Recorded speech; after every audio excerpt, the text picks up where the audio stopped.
হযরত উমর রাযিয়াল্লাহু তাআলা আনহু ও দুদু আলীর সততা। ইসলামের দ্বিতীয় খলিফা হযরত উমর ইবনুল খাত্তাব রাযিয়াল্লাহু তাআলা আনহু এর শাসনকাল।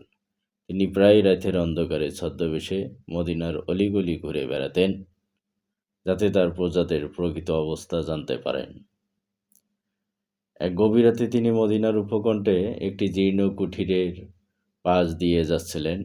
হঠাৎ ভিতর থেকে মা ও মেয়ের কথোপকথন তার কানে এলো। মা তার মেয়েকে বলেছিল, "মা, যাচ্ছিস কেন? জলদি এই দুধে কিছু পানি মিশিয়ে দে। সকাল হলে এটা বিক্রি করতে হবে।" মেয়েটি অবাক হয়ে বলল, "মা, আপনি কি শোনেননি?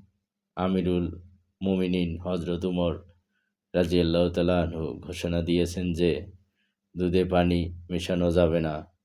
এটা মানুষের সাথে প্রতারণা।" মা কিছুটা বিরক্ত হয়ে বললেন, "আরে রাখ তোর খলিফার কথা। উমর কি এখন এখানে আছেন যে তিনি তোকে দেখছেন? এই ঘুটঘুটে অন্ধকারে কেউ আমাদের দেখতে পাবে না।"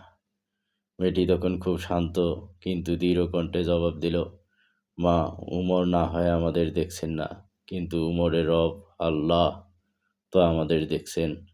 মানুষের চোখ ফাঁকি দেওয়া সম্ভব, কিন্তু আল্লাহর চোখ ফাঁকি দেব কিভাবে?" কুটিরের বাইরে দাঁড়িয়ে উমর রাযিয়াল্লাহু তাআলা আনহু এই কথা শুনে স্তব্ধ হয়ে গেলেন।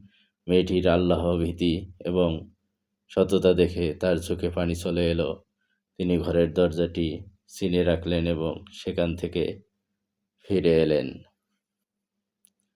পরদিন সকালে উমর তার ছেলেকে ডাকলেন এবং সেই দরিদ্র কিন্তু সৎ মেয়েটির খোঁজ নিতে বললেন। তিনি জানতে পারলেন